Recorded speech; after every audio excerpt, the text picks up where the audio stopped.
The next speaker, and she's here, come on up here, another friend of mine. You may see a pattern here with our speakers. They're not only experts that I admire, but friends of mine. Martie Whittekin, you probably heard her on my show several times. I've been on her show several times. And she is into a lot of what I talk about, the health and nutrition and all that, but to a greater degree. She has a lot of guests on her show that are doctors, MDs, PhDs, things like that, and she gets into it from a little bit different standpoint. Her son, Andy, is the fellow out there with all of the products, and if you haven't tried that sauna, I recommend that you sit in it and try it out. And when you can fit it into your budget, it's something that I highly recommend. Here's Martie Whittekin. Thank you, Howard. He does have a lot of friends. It's easy to see why.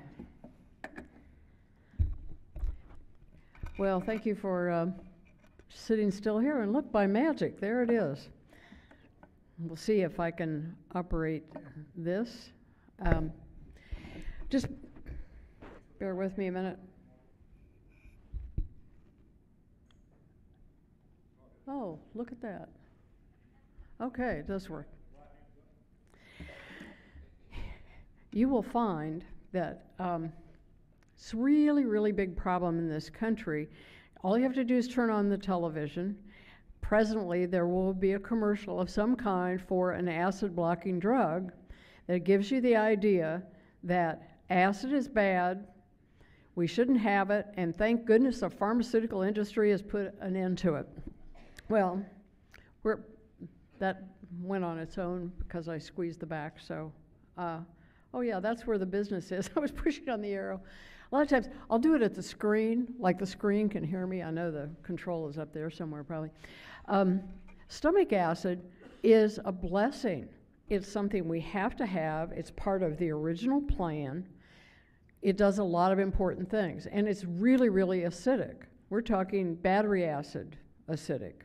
And it's supposed to be that way. The stomach is lined in a way that takes care of that. If you have an ulcer, the lining's been eroded, and that's probably one of the few times when you can make a case for using acid-blocking drugs. But it's very important for pathogens. Most of what bothers us, even if we breathe it in, it ends up getting into our system, going through the stomach. Our first line of defense is that stomach acid. It's supposed to dissolve it. And so if we've stopped that, it's no wonder that one of the side effects of blocking stomach acid is an increased risk of pneumonia. It helps to break protein down so it can be properly digested. It's important for the absorption of some really critical nutrients such as B12, several of the minerals. Iron's important, of course, for building blood, zinc for the immune system, calcium for the bones, and magnesium I will get back to a little later, but I wrote an article that's on my website, radiomartie.com, that talks about the 300 things that magnesium is used for in the body, and it's really important. If you don't have acid, there's a great book that I used as a resource for mine by Dr. Jonathan Wright about why stomach acid is good for you. And these are, this list are a few of the things that can go wrong if you don't have enough stomach acid.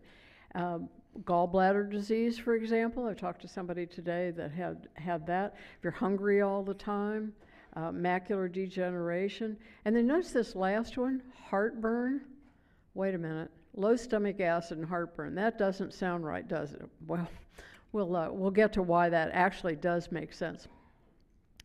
Now, when they take these, any medication, and they do the studies to get the approval from the FDA, first of all, they're done by the manufacturer, so there's sort of a built-in prejudice maybe to approve the drug and show that it does something good. They do short-term studies. A lot of the side effects that we see are really long-term effects of being on the medication. But in the case of these acid-blocking drugs, the side effects they showed were things like headache, dry mouth. Oh, well, you can live with that. If you're making the pain go away, you know, seems like a small price to pay. Oddly enough, one of the side effects is often stomach pain, so I can't quite figure that one out. But they are approved to be used for only 2 weeks. Read the package and you don't even have to read the fine print inside. It usually says right on the front.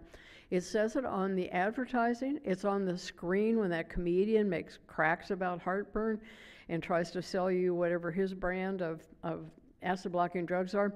It'll say down there in the corner, use for 2 to 4 weeks. Then go back to your doctor and maybe you can use it for 8 weeks. I know people have been on these for 10 years. There have never been any studies for that. They do, however, do long-term studies on something else, and one of the things they ask is what medications you were on. So when they start processing all of that data, they find out that, oh, wait a minute, when you're on these a long time, some other things start to show up. For example, and this is a small list, but notice the ones that I've outlined in red, things like fatigue, insomnia, weight increase, back pain, erectile dysfunction, sinusitis, a lot of things that send you back to the doctor for yet another medicine, and it's treated as a separate disease. You go in with erectile dysfunction, the average doctor is not going to say, oh, Mr. Smith, are you by any chance taking an acid blocking drug? No, it's, do you want Cialis or Viagra?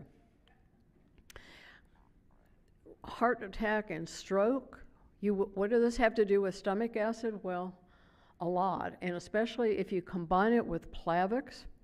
I talked to somebody today that's on Plavix. If you combine that with the acid blocking drugs, a 50% increase of heart attack and stroke risk, that's not good.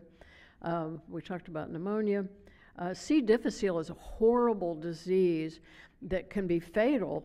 It creates an intractable kind of diarrhea, and they only have one really powerful tool left for that, and that's an antibiotic that probably pretty soon this will be immune to. In the news this week, fecal transplant, and that is exactly what it sounds like, taking stool from a healthy person and implanting it in an unhealthy person that has C. difficile, has a fairly high yuck factor. But the reason that works is what's gone wrong is an imbalance of bacteria in the intestinal tract. The good organisms have been just totally overwhelmed by bad ones. We've killed off the good ones with antibiotics. One of the main side effects of using antibiotics is the creation of the C. difficile. So you also increase your risk if you take the acid blocking drugs. And hip fracture, dementia, we don't really want to mess around with that one. And it interferes with some of the medicines. So the FDA finally is saying, wait a minute, there might be a problem, and they actually require now a warning on the medication that it interferes with magnesium. One of the things, I use magnesium for a lot of things. If I were a doctor, I'd say, take 2 of these, 2 aspirin and call me in the morning. I tell people, take 2 magnesium and call me in the morning. It does so many things, but one of them that's really important is to keep your heart beating regularly. And I think most of us would find that to be a pretty good advantage, to have it beat regularly, not suddenly stop, which half of the people who die of heart attacks, that's the first clue that they have a heart problem, number one.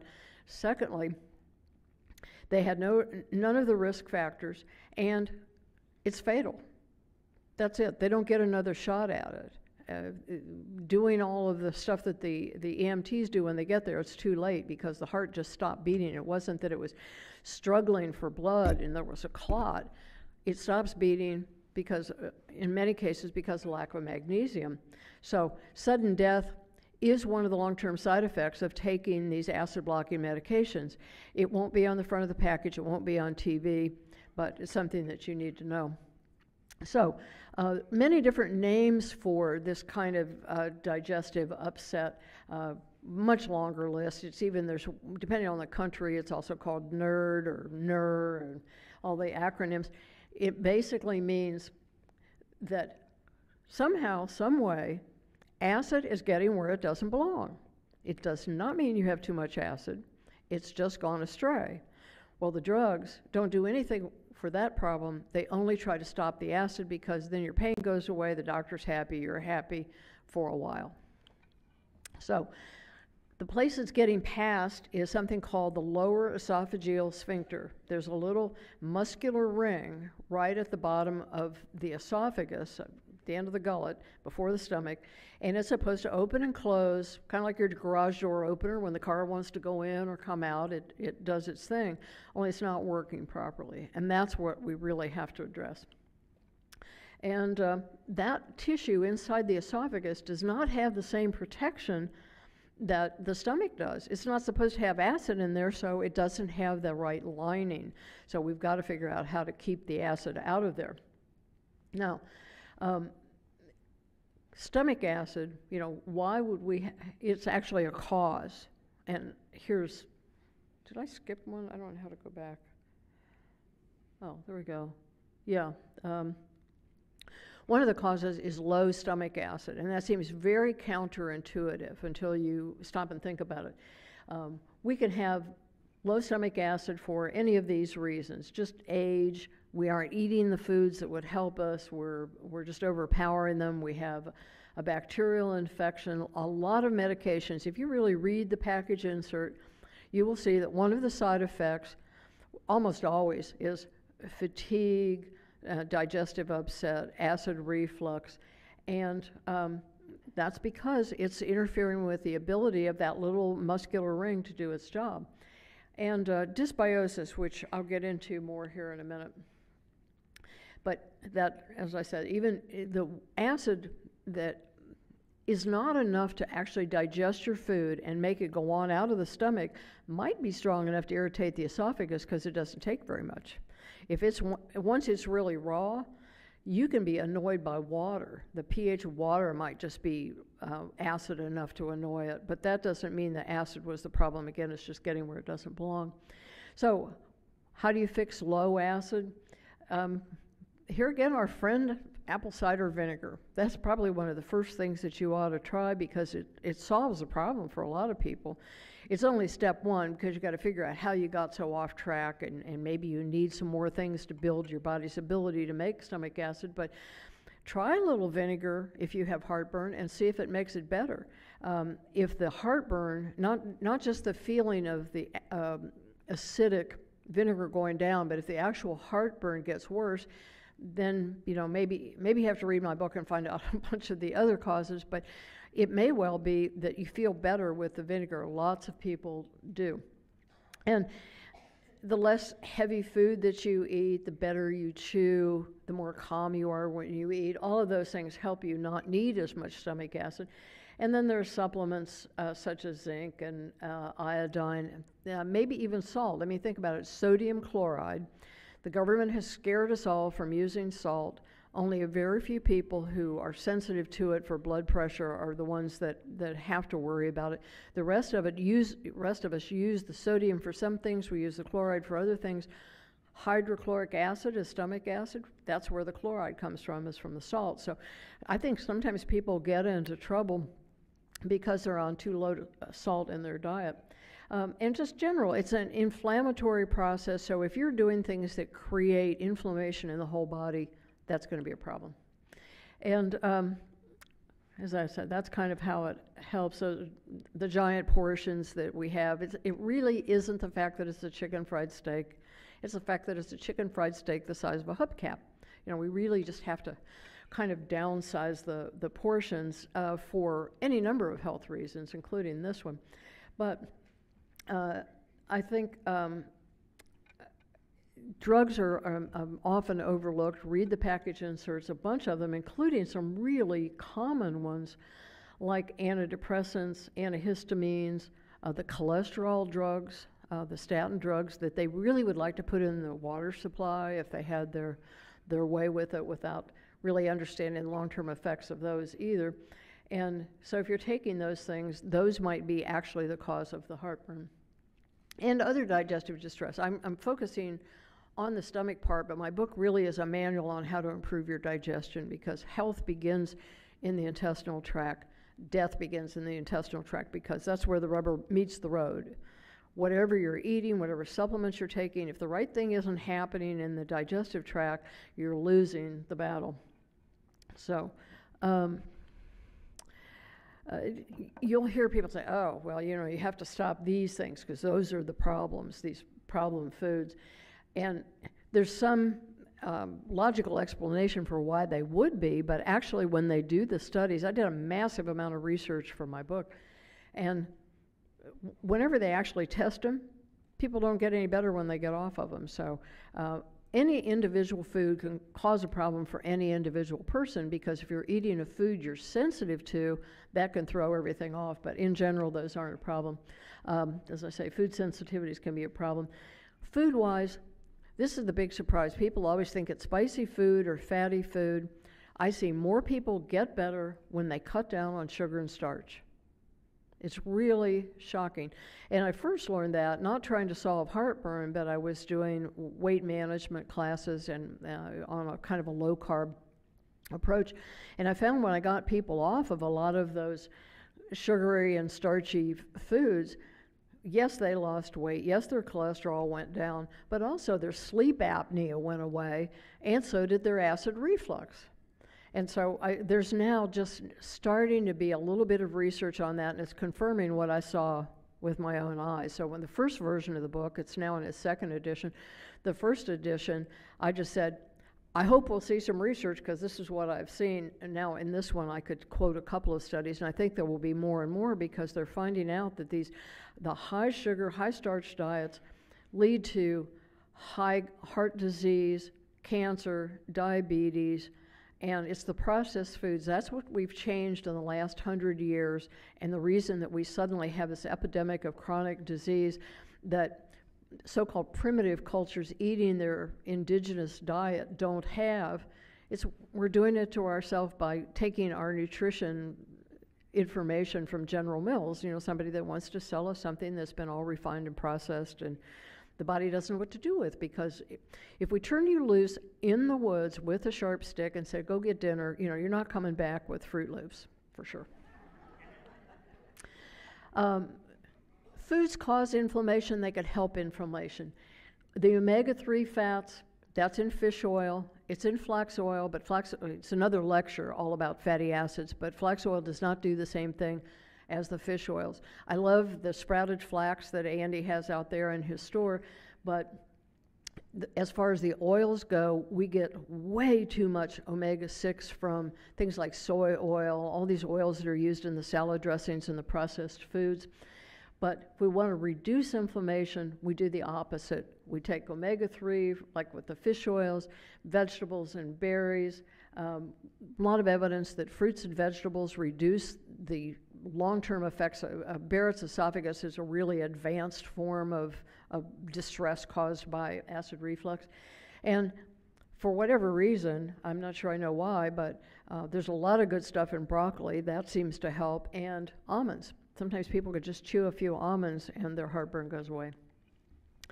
Obesity, a number of reasons. I think the biggest one is the same things that made you fat, that being usually the carbs, the starchy and sugary foods, but also just there's a physical pressure, an overstuffed stomach, and tight clothing, things like that can put pressure. And sleep apnea, once you have it, it creates a pressure going the wrong direction. You get a low pressure center that sucks the acid up north instead of going south. And then there's something called hiatal hernia. And I've run into so many people that were told by their doctor, oh, I'm sorry, you've got this acid reflux because you have hiatal hernia, so you're going to have to stay on the drug forever because the surgery for hiatal hernia is dangerous and it doesn't always work, and then you have to have it reversed.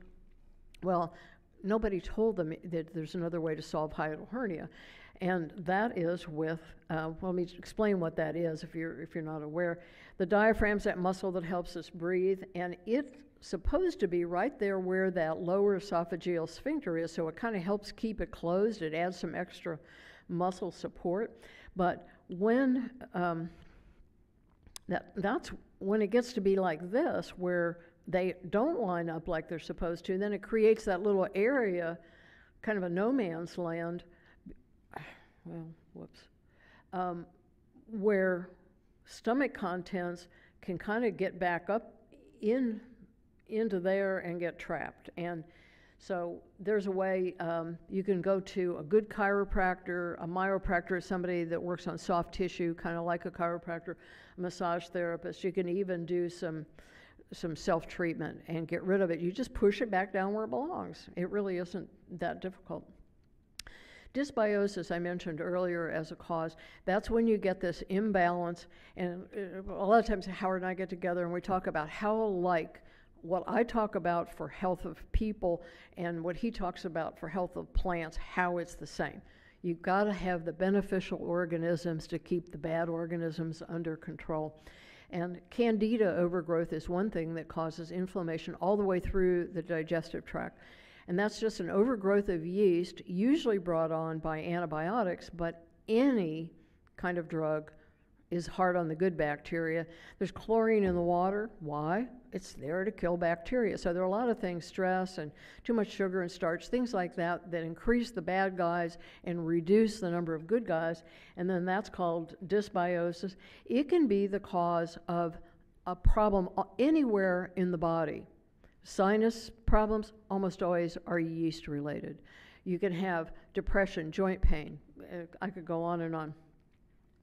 And this little picture, if you got nothing else out of today but understanding how important these cells are in your gut, it would be worth your being here, because they don't have a very good press agent. Nobody talks about them.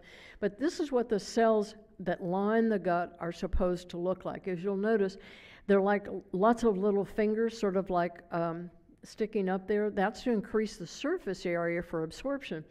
And the little fuzzy things, it looks like those fingers are covered with a shag rug, that's more absorption area. So if you laid it all out flat, it would be like a football field. Lots of opportunity for nutrients to get in and waste materials to get out. And this is the way it's supposed to work. The food passes across that side of the cells, blood circulates on the other side of the cells, and notice there are no gaps. The cells are very close together. What happens when you have dysbiosis very long, you get the bad bugs in there, those little fingers fail to repair themselves. They get kind of inflamed and they go away and they flatten out. So now you are not able to do the absorption that you should do because you don't have the surface area. And the gap junctions, there's the little system that keeps those cells together weakens, and now food particles can get through, they get into the circulation. Then you have food sensitivities, you aggravate, if not cause, autoimmune disease. It's really a serious, serious problem. And when you go to a doctor and you tell her that you've got depression, she has an antidepressant for you, but you really need to go to somebody who understands nutrition, who can say, well, let's rule out some of this other stuff first and make sure that you have the digestion you need and the nutrition you need before we start throwing more chemicals in, especially ones that mess with your brain. So to get rid of the yeast, you stop feeding them. Coincidentally, they like all that sugar and starch. Organic becomes very important because farm animals in the commerce, they use, I think it was something like 34 million pounds or tons, I mean, it's a lot, of antibiotics every year that they use with animals. And then some of that residue comes through in the meat. So even if you've never taken an antibiotic pill, you may be on antibiotics if you eat grocery store meat. And you can kill it off with certain things. You know, any health food store will have a program. I think Andy has something called Yeast Manager and the probiotics. So, and in the book, I talk about what's wrong with using yogurt as a source. It has one organism and usually a lot of sugar. There are just better ways, I believe, in using a probiotic. I won't have time to talk, I don't think, although I don't know how much time I have, but this little bug that was wiggling up there at the top, that's H. pylori. It's the cause of most of ulcers. They used to think it was other stuff, but it turns out it is a bacteria. The balance of them are caused by aspirin and other painkillers, the NSAIDs, non-steroidal anti-inflammatories, but it causes a lot of stomach issues. Those are some of the clues. If you have bad breath or nausea, there is a breath test for it, which is the best. Find out if that's what you have. And you don't have to take the big wad of antibiotics they want to give you for that. There are natural helpers. I know doctors that get rid of that bacteria with natural methods, including one, that Dr. O'Hara's probiotic. It has a very strong, one of the strains in it that TH10 really gets after the H. pylori. And alcohol gets a lot of flack, but actually people that get a little bit of alcohol tend to keep their stomach sterilized, so they don't get as much of this H. pylori. As far as digestion as a whole, calming down and actually chewing your food is really important, and it doesn't cost you anything. We've lost that art. As you know, those of you that have traveled to other countries, maybe dinner takes 4 hours. Here it may take a half an hour, and you might be eating it in the car or something. I mean, we just don't pay that much attention to savoring the food, eating slowly, making sure that it gets chewed until it's nearly a liquid before you swallow it. Other remedies, I mentioned apple cider vinegar. Those Dr. O'Hara's probiotics, and I'll tell you in a second why they're so different. They actually work right in the stomach if you need it there. You chew it, it goes down there, and it works so fast. I don't know whether it's the enzymes or the organic acids or whatever is in there, but it works. You'll notice one that we just talked about a little bit ago for the plants, the D-limonene. That orange peel extract happens to be very good for heartburn. And the reason I talk in my book, I don't work for the company. They don't give me anything. I still buy my probiotics for that matter. But it's the only product where the bacteria are still alive. Most of the probiotics you see on the shelves in the stores are white powders. They've been freeze-dried, separated from their food supply, and the colonies are broken up. They also have the food supply they were grown on, which is fruits and vegetables, and they've been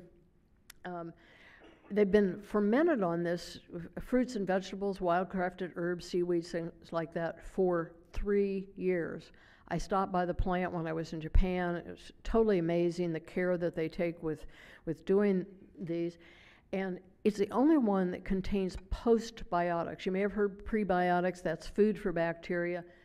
The postbiotics are what the bacteria create. They create very specific antibiotics that are selective for the bad guys. The reason we have so much trouble with antibiotic pills is that those are like flamethrowers. They just, good, bad, and indifferent, everything goes that's in their wake. But the bacteria want to improve their neighborhood, so they create very special chemicals that only operate against the bad guys, and they help protect their friends. And that, we don't know all the stuff that's in there because they're just now waking up to, well, maybe there's something in there, because if all of the bacteria are dead in these capsules, like if you keep fermenting it for 10 years, you don't have live bacteria anymore, and it's way more powerful. So it's all about what they've created. And there's enzymes, hydrogen peroxide, here we go again, and it just works for a whole lot of things. You have to heal up the damage you've done. So for one thing, just find a natural alternative to those non-steroidal anti-inflammatory drugs, because those will really wreck your digestion. Zinc carnosine is a special kind of zinc. You can get it from Doctor's Best. They have one that's very good. DGL, glutamine, aloe vera. I wrote a book on it. Today my books are available. You can get both of them for a very special price. I wrote a book about aloe vera, and I'm just wowed with how beneficial that is for healing the gut, as well as a lot of other things. And that's the book, Natural Alternatives to Nexium, Maalox, Tagamet, Prilosec, and Other Acid Blockers. As you can imagine, this is a good title for a newsstand. It's horrible on the radio. None of the hosts, when I the guest and I do interviews, they stumble all over that. But it's really a digestive manual, and if you're listening to this on the internet, go to radiomartie.com, and you can get a signed copy from me for what you would, I think probably for the same or less than what you would pay on Amazon. But it's in bookstores, and I'm happy to say it's become the best-selling book in that category, and it's often fairly high on Amazon's health books list just because it's such a huge problem. And I learned from all the people that came before me. I stood on the shoulders of giants to write this, and it's a labor of love. I need to sell a lot of them, though, because my royalty is only about 30 cents a piece, so you can tell I'm not doing it for the money. I think I just sailed through that, so we might have some time for questions and answers, but I don't know where we are on the clock. Where are we? Mostly questions. We'll see about the answers then.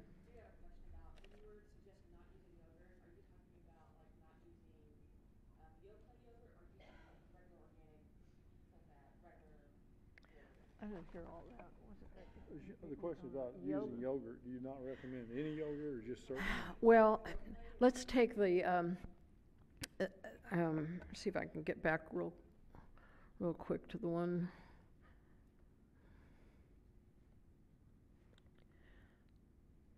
Yeah, Activia, that's the most publicized, Jamie Lee Curtis, I love her as an actress, but I would not take nutrition advice from her any more than I would do what Sally Fields says about osteoporosis, because they're just paid to stand up there and say that.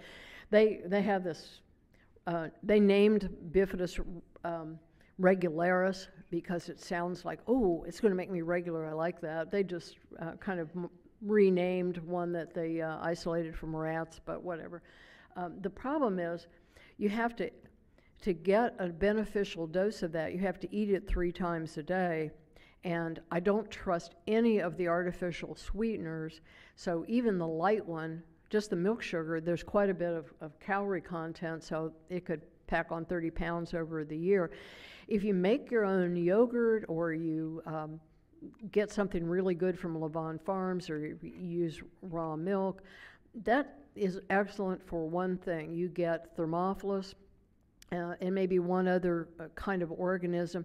They don't implant, they don't stay there, they pass on through, they do some good while they're there. That's why I like a product like Dr. O'Hare's that changes the environment, because you have at least 100 different, maybe 500 different species, different families of organisms, so you need to maintain that diversity. You don't want to throw a whole bunch of one organism down there. You want to improve the neighborhood so that your blend, which is different than mine, they all thrive, because they all have different jobs. Acidophilus what? As a supplement. Acidophilus is Lactobacillus acidophilus. It's one organism. So it's good. Sauerkraut is good. Tempeh, not tofu, but miso, all of those are fermented foods. Especially if you get a sauerkraut that has to be refrigerated at like Natural Grocers, where you're going to eat lots of different organisms. So, yeah, the more the merrier. But well, Martie will be around down in the room down the hall for more questions. We need to probably move on. Thank you very much. I have a few books left. So. Thank you, ma'am.